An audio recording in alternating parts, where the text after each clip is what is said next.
FIR हुई पकौड़े बेचने पे, जो मोदी जी ने मारा था एक जुमला कि पकौड़े बेचो रोजगार है, उसके ऊपर जो हमसे एफआईआर हो जाती है तो हमें किसी का तो सपोर्ट चाहिए ना। हम आएंगे ना लोगों को देखने के, लोग सिर्फ हमसे ड्रामा ही करते हैं कि वाकई में हमारे साथ है। हम लोग इनके ऑफिस के बाहर आए थे देखने के लिए कि इनको पकौड़े खिलाएंगे कि ये हालत है युवाओं की, दलितों की, आदिवासी पिछड़ों की। मैं ग्लैड हूँ इस बात की, आई एम रियली ग्रेटफुल। इन्होंने अपने दफ्तर के दरवाजे हमारे लिए खोल दिए। इन्होंने कहा कि आप महिला दिवस पे बाहर नहीं खड़े रहेंगे, आप हमें लगा हम बाहर लगाएंगे। इन्होंने कहा कि आप अंदर आके लगाएं।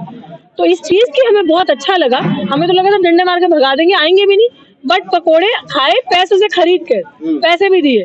और ये एक ही विपक्षी, क्योंकि ये भारत की विपक्ष की नंबर 1 पार्टी है, इसके बाद जितने विपक्षी दल हैं, जितने भी विपक्ष, सबके बाद बाहर जाया जाएगा।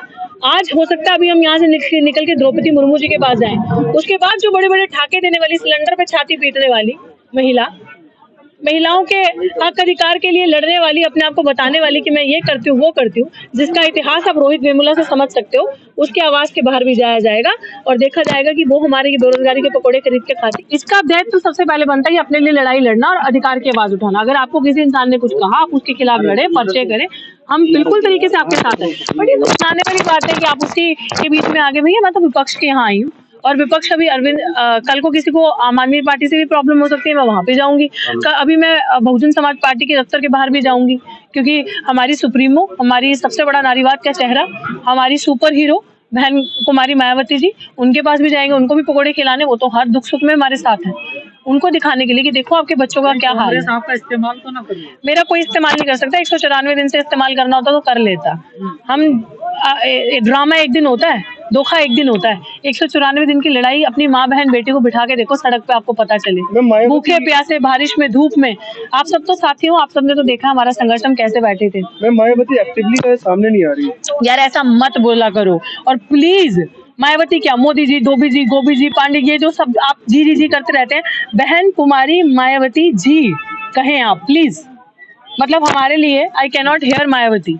तो अगर आप उनको नहीं बोल सकते तो मेरी एक रिक्वेस्ट है सबसे कि जब भी आप उनका नाम लें तो ये जरूर कहें बहन कुमारी मायावती जी, इससे शुरुआत करें। और ये कैसे कह सकते हैं हम सामने नहीं आ रहे कि जब देश में कोई नहीं था लड़ने वाला, जिस देश में महिलाओं की इतनी बुरी स्थिति थी, जिस देश में जब शोषण होता था तो इतना बुरा हाल स्थिति होती थी लोगों के साथ कि लोग आवाज नहीं उठा पाते थे, हक अधिकार नहीं मिलते थे लोगों को, उस देश के अंदर वो एक अकेली वीरांगना, एक अकेली लेडी ने इतिहास रचा और बाहर निकल के योद्धा बन के लड़ी।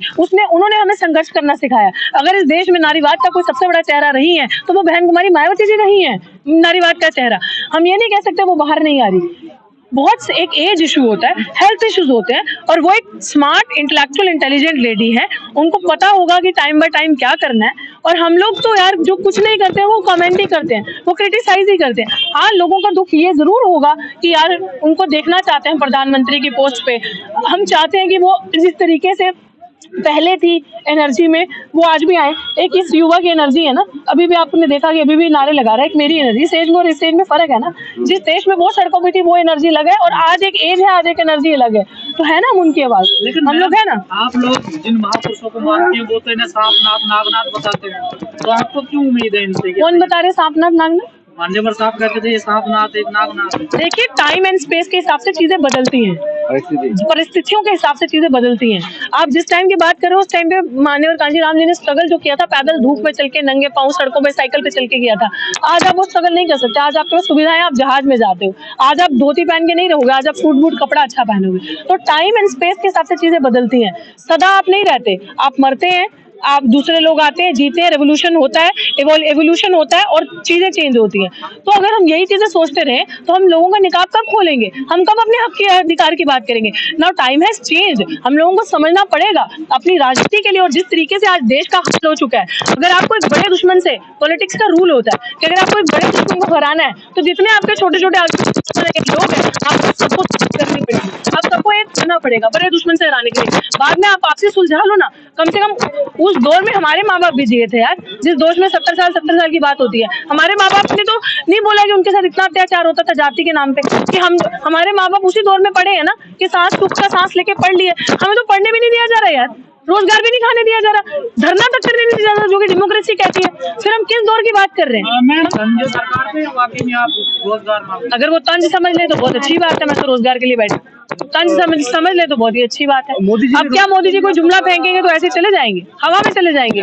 पकड़ के ना ये युवा वहीं पे बॉल को, गेंद को वापस उतनी फोर्स से फेंकेगा। कभी ये चलेगा नहीं कि कुछ भी हवा में बोलोगे कि इंटायर पॉलिटिकल साइंस में मैंने डिग्री करी है, जो सब्जेक्ट एग्जिस्ट ही नहीं करता। ऐसा नहीं, हमने पीएचडी करी है इसलिए डिग्री साथ लेके घूम रही हूँ, छाती पे तान के वहां लगाई है अपनी ठीक है पे। You decide your politics and I have decided my politics कि भैया मैंने तो लड़ना है, मैंने मरना नहीं है, मैंने हारना नहीं है, मैंने ये ट्रेंड ब्रेक करना है इंस्टीट्यूशनल मर्डर का। उन्हीं के बच्चे राजनीति करेंगे, उन्हीं के बच्चे अच्छी अच्छी कुर्सियों पे बैठेंगे हैं। नेता का पेटा पड़े विदेश में, हम लोग खाए सड़क पे धक्के। 194 दिन राजनीति होती है, 194 दिन से बिहार में बार बोलो ना, बोले इनकी माँ बहन बेटी को बैठे संघर्ष करने के लिए सड़क पे, तब तो एसी के कमरों में बाहर नहीं निकलोगे। तब तो oh so dirty, there is so much dust in the environment and atmosphere बहुत गंदा है, खराब है, तब तो आपके स्टाइल नहीं खत्म होंगे। हम लोगों ने धूल मिट्टी गर्मी सर्दी सब झेली। दिखावा एक दिन का होता है, 2 दिन का, 1 हफ्ते का, 1 महीने का, 6 महीने का दिखावा नहीं होता भाई साहब। संघर्ष के लिए बैठे हैं और वो टाइम और था, आज टाइम बदला। हमने अपना संघर्ष का तरीका बदला। कल को हमारे वहां लोग आते थे, उन्होंने हमारी जमीन छीन ली, प्रोटेस्ट करने का जरिया छीन लिया, हमने अपने प्रोटेस्ट करने का तरीका बदल लिया। तुम नहीं आओगे तो हम आएंगे, हम तो सबको एक्सपोज करेंगे।